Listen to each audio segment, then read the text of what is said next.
महाराज जी भगवान की कथा एक वो सागर है कि जो भक्त भगवान के दरबार में आते हैं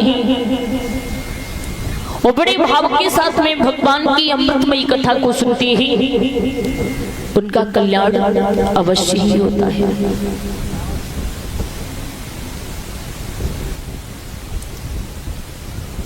व्यास नंदन श्री सुखदेव जी महाराज उत्तरानंदन परिषद के मुखारबिंद की तरफ देख रहे हैं। परीक्षित से कहा कि परीक्षित आप चिंतित क्यों हो, चिंता क्यों कर रहे हो? तो रो करके एक ही जवाब दिया परीक्षित ने कि आपको पता है महाराज कि हमें 7वें दिन तक्षक रस जाएगा, हम इस संसार से चले जाएंगे। तो बोले हैं कि शायद तुम एक बात नहीं जानते हो। सुखदेव जी बोले कि परीक्षित आप एक बात नहीं जानते हो, ये मानव का चोला भैया, ये मानव का चोला 84 लाख योनि भोगने के बाद में मिला है। अब आप ही अंदाज कर लो कि 84 लाख तुमने योनि भोगी होगी तो उसमें क्या क्या बनना पड़ा होगा। क्या पता आप एक नाली के कीड़ा बने होंगे जो सारी जिंदगी परीक्षित महाराज सारा जीवन उसी में पड़े रहे होंगे। उसके बाद में बताया जाता है कि मानव का चोला तभी प्राप्त होता है जब 84 लाख योनियों को भोग लेते हैं और महाराज जब गाय का जन्म मिलता है उसके बाद में ये मानव का चोला प्राप्त होता है। हर किसी को मिलता नहीं है, ध्यान रखना। पता नहीं 84 लाख योनियों में हमें क्या क्या बनना पड़ा होगा तब आकर के हमें इतना सुंदर शरीर मिला है। कभी सोचा? कभी नहीं सोचा हमने। हमारी जिंदगी सारी इसी में गुजर गई कि ये हमारा है, ये हमारा है, ये हमारा है। किसी की कोठी बनी है, ध्यान देना महाराज, अगर किसी की कोठी बनी है कोई निकल करके जाए तो जवाब दे भैया देखो कोठी बड़ी अच्छी बनी है, ये मकान किसका है? तो छाती में हाथ मार के कहेंगे कि ये मकान हमारा है, हमने बनाया था। लेकिन ये भी सोचा कि ये मकान तो यही रह जाएगा लेकिन आप यहाँ नहीं रहोगे, आप चले जाओगे इस संसार से। क्या लेके आए हो, क्या लेकर के जाओगे? सब कुछ यही रह जाएगा तुम्हारा। सुखदेव जी महाराज बोले परीक्षित से कि परीक्षित एक बात कहूं तुमसे। बोले बोलिए। कि जिस प्रकार से ध्यान देना माताओं, एक माटी का घड़ा हो, माटी का घड़ा, उस घड़े में जल भर लो परीक्षित महाराज, और जल भरने के बाद में जब वो जल ठहर जाए तो उसमें झांक करके देखिए।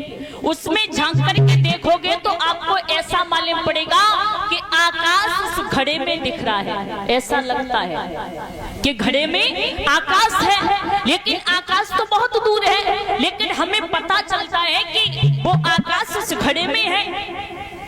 घड़े को अपने हाथ में लो और ऐसे हिला दो तो ऐसा मालूम पड़ेगा मानो कि आकाश हिल रहा हो। ऐसा पता चलता है कि आकाश हिल रहा हो, लेकिन आकाश के ऊपर कोई फर्क नहीं है, वो तो काफी दूर है, लेकिन पता चलता है कि आकाश हिल रहा है। थोड़ी देर में लो उस घड़े को फोड़ दो, कहाँ चला गया आकाश जो अभी दिख रहा था? जवाब दिया है इसी प्रकार से आत्मा परमात्मा में लीन हो जाती है। आत्मा कभी मरती नहीं है, आत्मा तो अजर अमर है। शरीर पर वस्त्र पहन लो, वो पुराना कपड़ा हो जाता है, उसे हटा करके दूसरा धारण कर लेते हैं। उसी प्रकार से आत्मा है। जब हमारा तुम्हारा शरीर किसी काम का नहीं रहता है तो महाराज इस शरीर को छोड़ने के बाद में पुनः नए शरीर में जाकर के प्रवेश हो जाती है। सुखदेव बोले ही कि परीक्षित तुम चिंता ना करो, सुनिए मेरी बात। और क्या बोले सुखदेव जी, जरा इन शब्दों पर गौर देना। बोले सुनो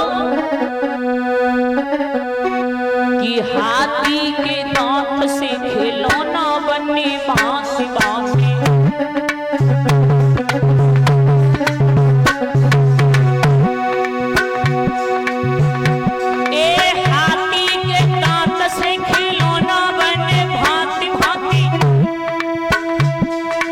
सिंह गंगा की खाल पानी भर लाई, बाग की खाल पानी से पाई लोग, मृगा की खाल सब मुनि नाम आई है।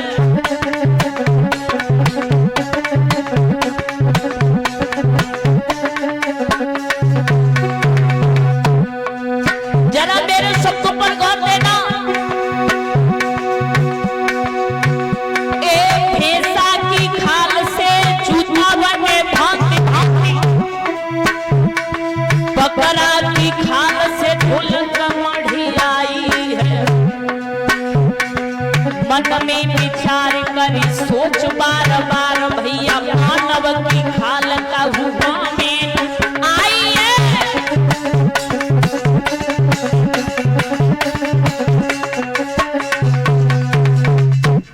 मानव की खाल किसी काम की नहीं है भैया, हर किसी की खाल काम में आ जाती है, लेकिन ये मानव की खाल किसी काम की नहीं है।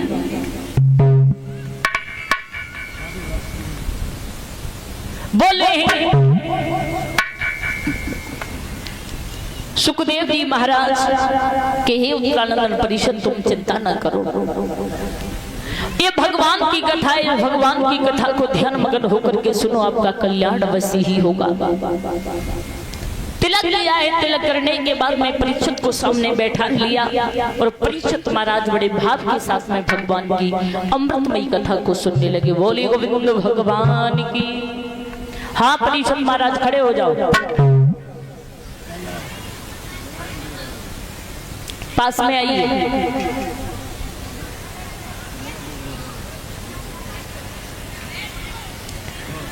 महाराज कथा प्रसंग कहाँ चल रहा था? बहुत सुंदर, बैठ जाइए, बहुत सुंदर। बोलिए परीक्षित महाराज की। कब पूछ के तो ना आए? अच्छा अबे तो तुम्हें याद है, कोई बात नहीं। हाँ चलो, बहुत अच्छी बात, आज तो परीक्षित महाराज ने कथा बताई दी। हाँ हाँ हाँ हाँ। महाराज अभी सुना मेरे छोटे भाई के मुखारबिंद से, ध्यान देना कथा की तरफ माताओ।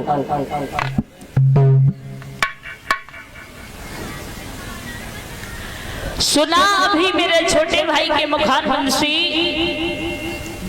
कि 5 वर्ष के ध्रुव ने और भगवान की घोर तपस्या की। 5.5 वर्ष का होने के लिए जा रहा है। देवराज इंद्र ने अप्सराओं को भेज दिया। यहाँ तक सुनिए। ए बहनों, तुम बातें बहुत करती हो, हैं? थोड़ी शांति बनाए रखो।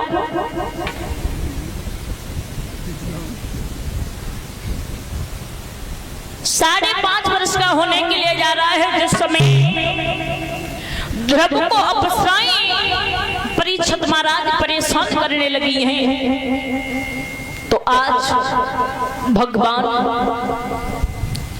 3 लोकों का समय प्रकट हो गया।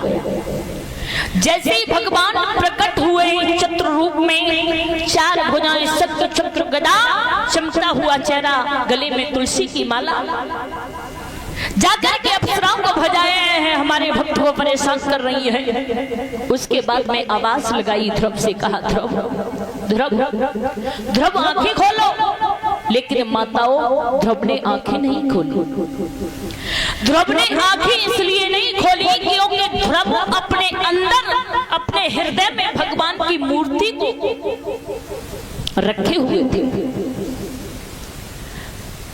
आज भगवान समझ गए किसने हमारी मोहिनी मूर्ति को अंदर छिपा लिया है, इसलिए आंखें नहीं खोल रहा। आज भगवान ने अंदर की शक्ति को खींचा है। जैसे ध्रुव की अंदर की शक्ति खींची, तो जिस प्रकार से मेरे भक्तों कोने से लाठी गिरती है, उसी प्रकार से ध्रुव आज पैरों में गिर पड़े। भगवान ने उठा करके छाती से लगा लिया। बोलिए भक्ति और भगवान की। छाती से लगा लिया। प्रभु की आंखों में आंसू आए। जवाब दिया, बेटा ध्रुव। ध्रुव ने ऊपर को नजर नहीं की। बेटा, हाँ पिताजी, आपको देर हो गई आने में। प्रभु, बेटा तू कोई वरदान मांग ले। तो ध्रुव ने कहा कि प्रभु मैं क्या वरदान मांगू आपसे, ज्यादा कुछ नहीं, मेरी माँ को दर्शन करा देना। ठीक है। आज ऐरावत हाथी को बुलाया है और ऐरावत हाथी पर बैठा करके ध्रुव को विदा किया प्रभु ने। तो ध्रुव चले। जैसे ही ध्रुव चले माताओं, जब ये पता चला है कि ध्रुव भगवान का भजन करने के बाद में लौट करके आ रहा है, भगवान की प्राप्ति हो चुकी है, दर्शन हो गए, तो जे बुजुर्ग है ना वो सभी नंगे पैर भागने लगे ध्रुव के दर्शन करने के लिए। जैसे ही ध्रुव ने देखा कि मेरे पिता के समान बुजुर्ग पैदल चल के जा रहे हैं और मैं ऐरावत हाथी पर बैठ करके जा रहा हूँ। देखिए 5.5 वर्ष का बालक, उसे कितना ज्ञान है। जब आप ये हाथी से नीचे उतारो, उतारने के बाद में आज वो ध्रुव नंगे पैर आगे के लिए चला है, पैदल पैदल। 5.5 वर्ष का बालक है, लेकिन जो अभी हैं जो 18, 20 साल के, अगर काऊ बड़े बूढ़े ने राम राम करते ही ना, फिर पर भगौरा देखते हैं हम कछु लगन लगे तासु डोकर हमसे राम राम कहते हैं। हाँ, इनके ऊपर कोई फर्क नहीं। आज जैसे ही ध्रुव आगे के लिए चले हैं तो सबसे पहले ध्रुव अपनी मौसी के दरवाजे पर पहुंचे। सुरची ने जैसे ही देखा कि ध्रुव मेरे पास में आ रहा है तो दासी को बुलाया और दासी से कहा कि दासी कुछ जहर ला करके दे दे जो मैं पी लूं और मर जाऊं, क्योंकि ध्रुव मेरे पास आ रहा है। तो दासी बोली, महारानी एक बात कही। और क्या बोली दासी?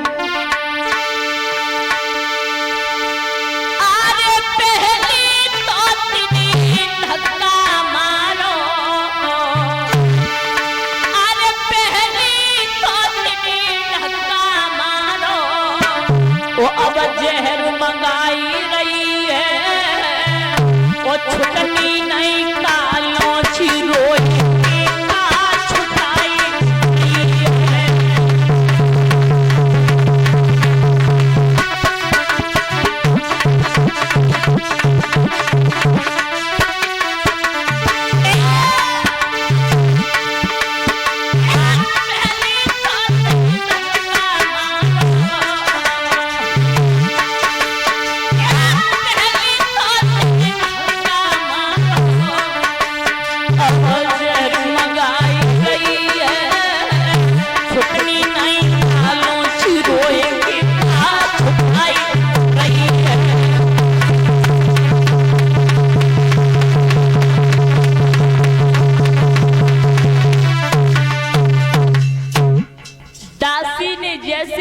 शब्द कहे तो माताओं सुरची ने दरवाजा बंद कर लियो।